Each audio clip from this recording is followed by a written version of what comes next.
Myself Nishant Kumar. Today I am going to teach a chapter of class 12th, Human Health and Disease. We all know that health is wealth. Our healthy lifestyle is directly proportional to our immune system. जितना हमारा immune system strong होगा तभी strong होगा जब हमारा lifestyle healthy होगा. We need to maintain a healthy lifestyle to protect our body, keep our body weight in a healthy range and go to exercise regularly. As we are seeing here, yoga and exercise is very important for good health. Without this we cannot achieve a good health. सबसे पहले chapter में हम लोग क्या क्या पढ़ने वाले हैं. जो human health and disease chapter है, ये चैप्टर क्लास 12 का है. इसमें हम लोग सबसे पहले पढ़ेंगे हेल्थ क्या है, हेल्थ का डिफिनेशन क्या है, WHO ने हेल्थ का डिफिनेशन क्या दिया, एक्चुअल में क्या होता है, डिजीज क्या होता है, टाइप्स ऑफ डिजीज, कितने तरह के डिजीज होते हैं, और डिजीज हो जाने के बाद जो इम्यूनिटी होता है, इम्यूनिटी क्या है, ये भी कितने टाइप्स के होते हैं. ये सब कुछ हम इस वीडियो में पढ़ने वाले हैं. यहाँ से हमारा चैप्टर स्टार्ट होता है हेल्थ. हेल्थ का डिफिनेशन क्या है. हेल्थ हम लोग बचपन से सुनते आ रहे हैं. किसी मोटे इंसान को देखते हैं, अरे ये तो बड़ा हेल्दी बंदा है. किसी दुबले पतले इंसान को देखते हैं, अरे ये तो हेल्दी नहीं है. बट ऐसा नहीं है. हेल्थ का जो डिफिनेशन है, ये डिफिनेशन दिया गया था WHO के द्वारा. WHO ने ये बोला, health is a state of complete physical, mental and social well bearing, not only and absence of disease. इसका मतलब क्या हुआ, फिजिकल का मतलब क्या होगा. फिजिकल का सिंपल सा मतलब हुआ किसी पर्सन को no pain, no fever, no infection. मतलब किसी पर्सन को ना फीवर हो, ना कोई इन्फेक्शन हो, ना तो कोई पेन हो, उसको बोलेंगे फिजिकली फिट. मेंटल का मतलब क्या होता है. मेंटल का मतलब होता है, मेंटल का सीधा सा मतलब होता है पर्सन को कोई स्ट्रेस नहीं हो, कोई एंग्जाइटी नहीं हो. मतलब स्ट्रेस भी नहीं हो, एंग्जाइटी भी नहीं हो. यहाँ पे सोशल का मतलब क्या है. सोशल का मतलब है हम सोसाइटी में कैसे इंटरेक्ट करते हैं, हमारे फ्रेंड के साथ कैसा हमारा इंटरेक्शन है, हेल्दी इंटरेक्शन है, या तो जब भी हम मिलते हैं तो उसे लड़ाई झगड़ा करते हैं, तो उसको हम सोशली वेल बीइंग नहीं कहेंगे. हम लोग घर में रहते हैं, तुम्हारा पेरेंट्स के साथ हमारा बिहेवियर कैसा है, हमारे छोटे बड़े भाई बहनों के साथ बिहेवियर कैसा है, इसको बोलते हैं सोशल. मतलब हेल्थ का जो कंप्लीट डिफिनेशन हुआ, ये बोर्ड एग्जाम में आता है. Health is a state of complete physical, mental and social well bearing, not only and absence of disease. इसको बोलते हैं हेल्थ. हेल्थ का तो डिफिनेशन हम लोग समझ गए. अब हम लोग यहाँ पे देखते हैं डिजीज क्या है. Disease any change from the normal state that causes discomfort और डिसएबिलिटी इन द बॉडी. मतलब हमारे शरीर में कुछ भी दुख आए, कष्ट आए, पीड़ा आए, तो उसको बोलते हैं डिजीज. ये जो डिजीज होता है जनरली दो तरह का होता है. एक तो डिजीज होता है कम्युनिकेबल डिजीज, दूसरा होता है non communicable disease. Communicable disease का एक और नाम है इन्फेक्शियस डिजीज, और non communicable non infectious disease. अभी कोरोना का कम्युनिकेबल का सीधा सा मतलब है एक इन्फेक्टेड पर्सन से दूसरे हेल्दी पर्सन में फैल जाना, इसी को बोलते हैं कम्युनिकेबल या इन्फेक्शियस. मतलब जैसे किसके द्वारा कॉज होता है, कम्युनिकेबल डिजीज जो होता है पैथोजन के द्वारा होता है. पैथोजन क्या होता है, पैथोजन को बोलते हैं कॉजेटिव एजेंट. कॉजेटिव एजेंट का काम क्या है, कॉजेटिव एजेंट का काम है एक इन्फेक्शियस पर्सन से हेल्दी पर्सन को इन्फेक्शन कर देना. जनरली पैथोजन कौन कौन से होते हैं, जनरली जो पैथोजन होते हैं वो तो होते हैं bacteria, virus, protozoa, helminths, fungi. ये एग्जाम्पल वही दिया गया है जो एनसीईआरटी बुक में दिया गया है और जिसको हमको डिटेल्स में आगे पढ़ना है. फिर नॉन कम्युनिकेबल क्या होता है, वो डिजीज जो अपने आप होता है. अपने आप का मतलब जीन में कुछ डिफेक्ट आ जाने से, या तो फिर म्यूटेशन हो जाने से, जैसे कैंसर है, एलर्जी है, डिफिशियंसी डिजीज है, जैसे अर्थराइटिस है. मतलब सिंपल सा मतलब समझिए, अगर किसी को यहाँ पर थ्रोट कैंसर है, हम एग्जांपल ले रहे हैं, तो ऐसा नहीं है कि हम उसके बगल में जाकर बैठेंगे तो हमको भी कैंसर हो जाएगा. नहीं, एक नॉन कम्युनिकेबल का एग्जाम्पल हुआ.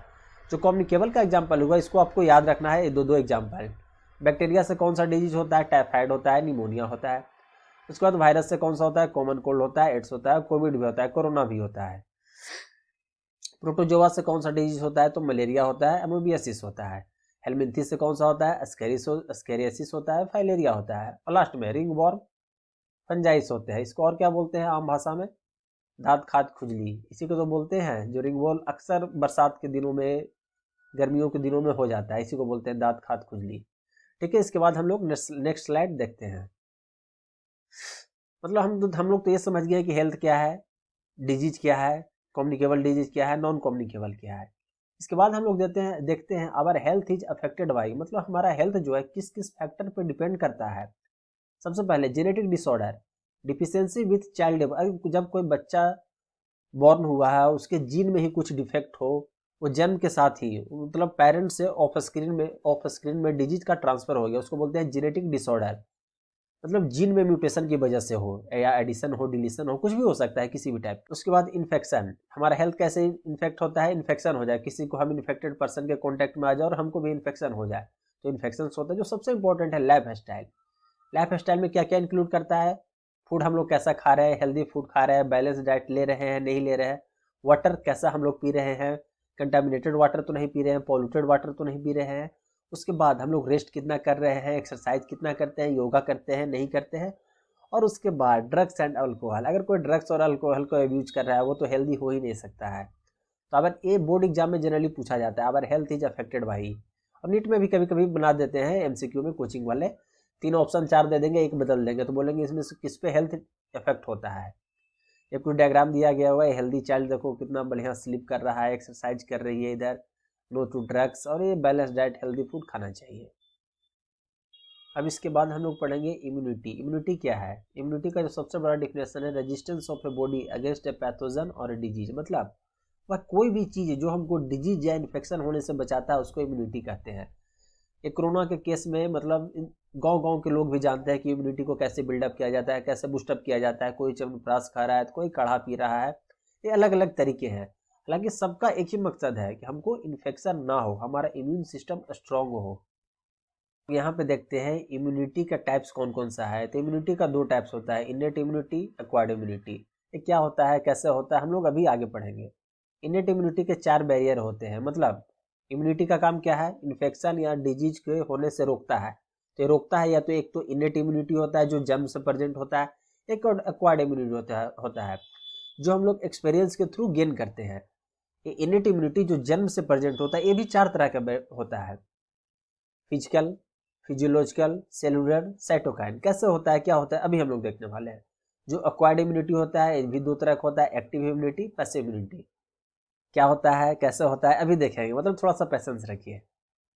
हम लोग एक एक करके डिस्कस करेंगे। पहले इनेट इम्यूनिटी क्या होता है, इसका 4 बैरियर क्या क्या है, फिर एक्वायर्ड इम्यूनिटी क्या है। तो सबसे पहले हम लोग यहाँ पे देखेंगे इनेट इम्यूनिटी क्या है। इनेट इम्यूनिटी प्रेजेंट बाय बर्थ, सबसे बड़ा पॉइंट यही रखिएगा, जो इम्यूनिटी जन्म से प्रेजेंट होता है उसको क्या बोलते हैं, innate immunity. Present by birth hence called inborn और कॉन्जुइटल डिजीज। यहाँ से क्वेश्चन बनता है, जो डिजीज बर्थ नहीं, जो इम्यूनिटी जन्म से होता है उसको और क्या बोलते हैं, इनबॉर्न या कॉन्जुइटल।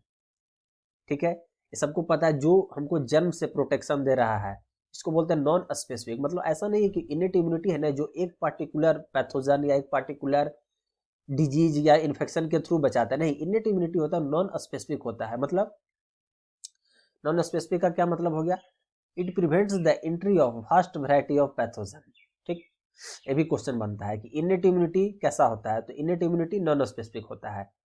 उसके बाद ये ब्रॉड स्पेक्ट्रम है, जब ये फास्ट वैरायटी है तो ब्रॉड स्पेक्ट्रम होगा है, मतलब बहुत सारे लार्ज बैक्टीरिया या पैथोजन के थ्रू हम लोग को बचाता है।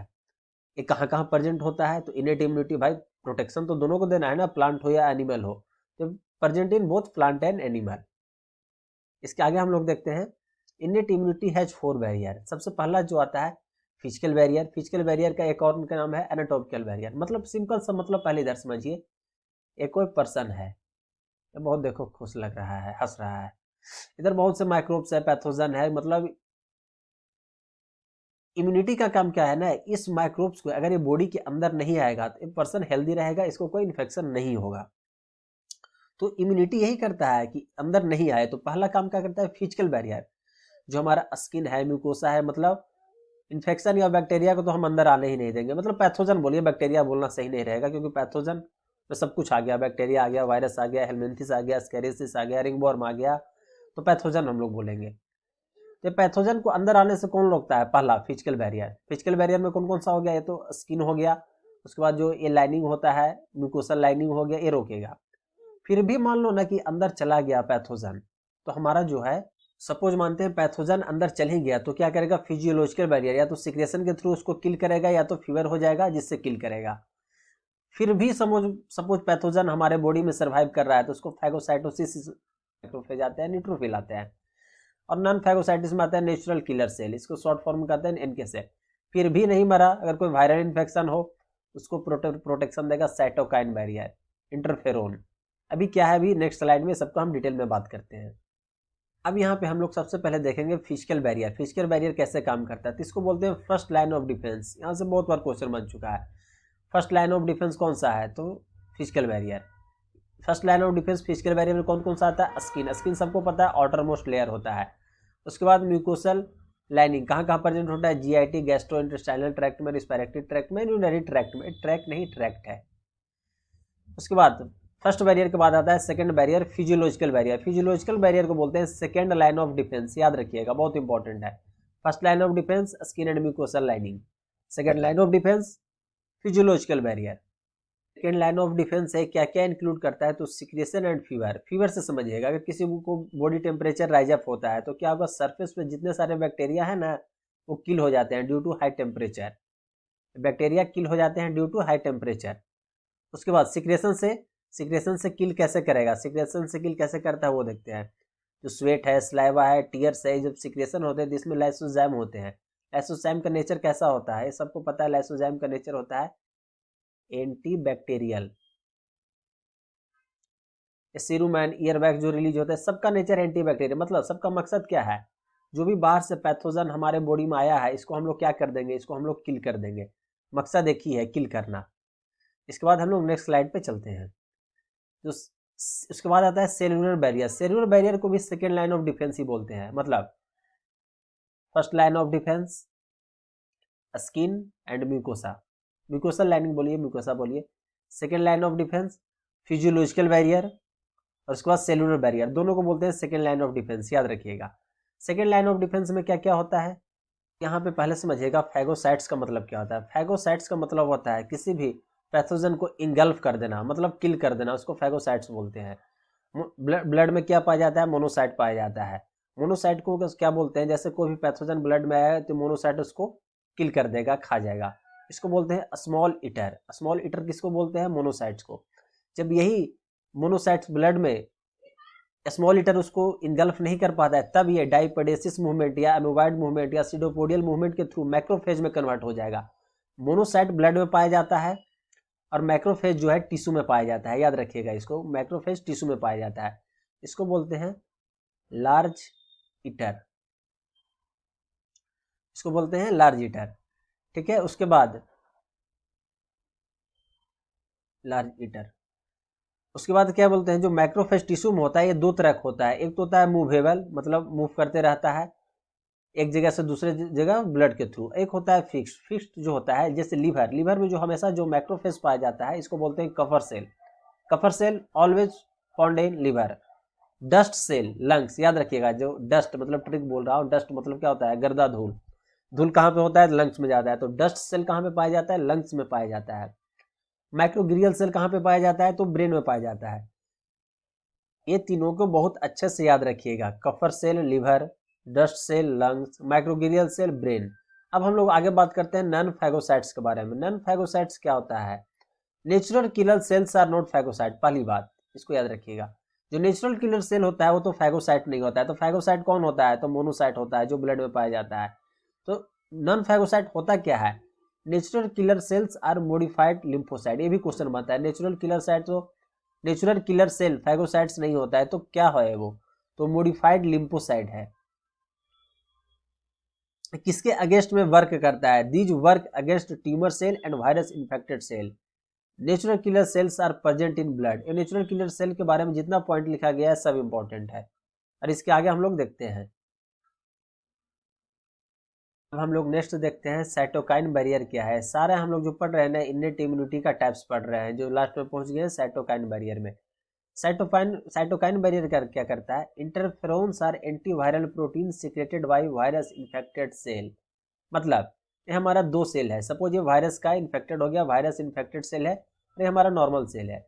जब ये सेल को इन्फेक्शन हो गया है, वायरस इन्फेक्टेड सेल है, तो ये एक मतलब सब्सटेंस रिलीज करेगा। इसका नेचर कैसा होगा, एंटीवायरल प्रोटीन होगा, इसको बोलते हैं इंटरफेरोन। मतलब जो सेल को इन्फेक्शन हो गया है, वायरस इन्फेक्टेड सेल है, वो एक केमिकल, वो एक सब्सटेंस रिलीज करता है जिसको बोलते हैं हम लोग इंटरफेरोन। इंटरफेरोन का नेचर कैसा होता है? तो इंटरफेरोन जो होता है वो ग्लाइकोप्रोटीन होता है। ये भी क्वेश्चन आया हुआ है कि इंटरफेरोन कैसा होता है, तो ये ग्लाइकोप्रोटीन होता है। ये करता क्या है, इंटरफेरोन करता क्या है? This cell liver kill the virus, stimulate the adjacent cell to synthesis of TIP.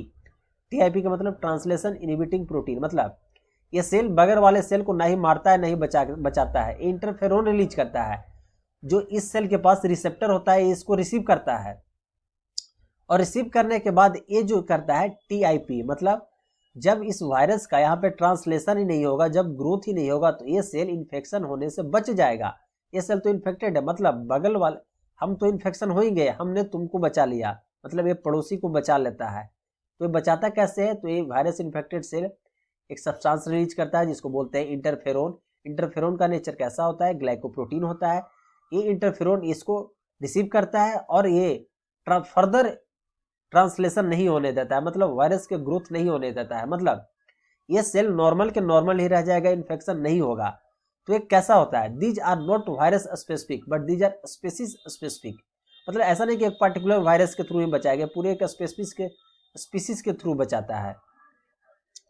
Nowadays these are produced by genetic engineering because used in cytokine therapy। इसको साइटोकाइन थेरेपी में भी यूज करते हैं। आज के डेट में इस पर बहुत ज़्यादा रिसर्च चल रहा है, क्योंकि फ्यूचर जो जनरेशन होगा, कोरोना का केस ऐसा आया है, वायरस पे एंटीबायोटिक काम नहीं करता है, तो हम कैसे इन्फेक्शन को बचाएंगे? तो ये साइटोकाइन बैरियर इंटरफेरोन पे भी बहुत सारे रिसर्च चल रहे हैं। तो अभी तक हम लोग क्या पढ़े? हेल्थ का डिफिनेशन पढ़े, उसके बाद डिजीज का डिफिनेशन पढ़े, टाइप्स ऑफ डिजीज पढ़े, उसके बाद इम्यूनिटी पढ़े। इम्यूनिटी दो तरह का होता है, इनेट इम्यूनिटी पढ़े और एक्वायर्ड इम्यूनिटी पढ़े। इनेट इम्यूनिटी का 4 टाइप्स होता है, जो चारों हम लोग एक एक करके देख लिए। Physical barrier, physiological barrier, cytokine barrier और सेलुलर बैरियर। अब हम लोग क्या पढ़ने वाले हैं? अब हम लोग यहाँ पे पढ़ने वाले हैं एक्वायर्ड इम्यूनिटी। एक्वायर्ड इम्यूनिटी क्या होता है, कैसे काम करता है, हम लोग यहाँ पे अभी ये पढ़ेंगे। चलिए, एक्वायर्ड इम्यूनिटी का डिफिनेशन क्या है? It is a resistance that individual acquires during life time, मतलब एक्वायर्ड नाम से पता चल रहा है जो हम लोग अपने लाइफ टाइम में एक्वायर करते हैं। कैसे? एक्सपीरियंस के थ्रू। इसमें आगे देखते हैं, it is also called adaptive और स्पेसिफिक इम्यूनिटी। ये करता क्या क्या है? This immunity is acquired after birth bye experience. क्या आपको पता है अभी कोरोना का वैक्सीनेशन चल रहा है बहुत ही लार्ज स्केल पे? वैक्सीनेशन में 2 डोज दिए जा रहे हैं, फर्स्ट डोज और उसके बाद सेकेंड डोज। ऐसा क्यों? एक डोज से काम क्यों नहीं कर रहा है? जब हम लोग इसको फर्स्ट टाइम ये जो वैक्सीन दे रहे हैं, ये क्या काम करता है? प्राइमरी इम्यून रिस्पॉन्स की तरह। जो प्राइमरी इम्यून रिस्पॉन्स क्या होता है? टाइम लैगिंग होता है, उतना इफेक्टिव नहीं होता है। जब इसको सेकेंडरी बूस्टर डोज भी दिया जा रहा है ना, तो इसके बाद पहले से मेमोरी होता है, ऊपर से बूस्टर डोज बनता है, तो ये इन्फेक्शन को जल्दी क्योर करेगा, इसलिए हम लोग 2 डोज दे रहे हैं कोरोना में। जैसे हम लोग यहाँ पे देखेंगे, एक कंसंट्रेशन ऑफ एंटीबॉडी है और ये टाइम है। जब हमको फर्स्ट टाइम कोई इन्फेक्शन होता है, इनिशियल एक्सपोजर होता है, इसको बोलते हैं प्राइमरी इम्यून रिस्पॉन्स। जब same disease, same infection second time होता है, तो इसको बोलते हैं, देखिए यहाँ पे सेकेंडरी एक्सपोजर जो दिया गया है, इसको बोलते हैं सेकेंडरी इम्यून सिस्टम। मतलब सीधा सा मतलब है, जब हमको फर्स्ट टाइम इनिशियल एक्सपोजर मिलेगा किसी भी पैथोजन का, तो इसको बोलते हैं प्राइमरी इम्यून रिस्पॉन्स। जब वही सेकेंड टाइम मिलता है, जिसको बोलते हैं सेकेंडरी इम्यून रिस्पॉन्स। यहाँ पे आपको देख के ग्राफ में पता चल रहा होगा, जो प्राइमरी इम्यून रिस्पॉन्स है उसका जो कंसंट्रेशन ऑफ एंटीबॉडी है इतना कम है। जब वही डिजीज सेकेंड टाइम होता है तो इसका कंसंट्रेशन बहुत ज़्यादा होता है। ऐसा कैसे होता है? ऐसा क्या होता है? सेकेंडरी इम्यून रिस्पॉन्स बहुत फास्ट है, कैसे? अभी हम देखते हैं। तो प्राइमरी इम्यून रिस्पॉन्स के कंपेयर में सेकेंडरी इम्यून रिस्पॉन्स क्या होता है? बहुत ही रैपिड होता है, मतलब फास्ट काम करता है। उसके बाद क्या करता है? हाई इंटेंसिटी होता है। इसका जो इंटेंसिटी होता है ये प्राइमरी की तुलना में हाई होता है। इसको और क्या बोलते हैं? इसको बूस्टर डोज भी बोलते हैं। और क्या होता है? इसके बाद एनामिस्टिक होता है। एनामिस्टिक मतलब इसके पास मेमोरी होता है कि फर्स्ट टाइम जो इन्फेक्शन हो गया था, सेकेंड टाइम हो रहा है, तो हम अपने मेमोरी सेल को एक्टिवेट करके उस डिजीज को या उस इन्फेक्शन को जल्दी ही ठीक करता है। उसके बाद हम लोग देखते हैं कुछ फीचर्स होता है एक्वायर्ड इम्यूनिटी का। क्या क्या फीचर होता है? स्पेसिफिसिटी का मतलब क्या होता है? Acquired immunity is specific for specific microorganism. Diversity का मतलब this system recognise into vast variety of microorganism. Discrimination between self and non self, मतलब इसको पता है कि कौन सा सेल हमारा है, कौन सा सेल हमारा नहीं है, इसको डिस्क्रिमिनेट कर लेता है एक्वायर्ड इम्यूनिटी। उसके बाद अभी बताएं हम, मेमोरी इसके पास होता है। एक लाइन इसके बारे में याद रखिएगा, कोई भी डिजीज फर्स्ट टाइम होता है उसको क्योर करने में टाइम लगता है। जब वही डिजीज या वही इन्फेक्शन सेकेंड टाइम होता है उसको क्योर करने में कम टाइम लगता है, उसी को बोलते हैं सेकेंडरी इम्यून सिस्टम। अब हम लोग इस चैप्टर के लास्ट में पहुंच गए, चैप्टर नहीं एक्चुअली इस हेडिंग के लास्ट में। तो यहाँ पे important points to be remember लिखा हुआ है। First line of defence skin and mucosal lining, second line of defence secretion and fever. Kupffer cell कहाँ पाया जाता है? लीवर में, याद रखिएगा। डस्ट सेल कहाँ पाया जाता है? लंग्स में। माइक्रोग्लियल सेल कहाँ पाया जाता है? ब्रेन में। डेट्स ऑल आज के लिए, थैंक यू। आगे हम नेक्स्ट वीडियो में मिलते हैं जल्दी।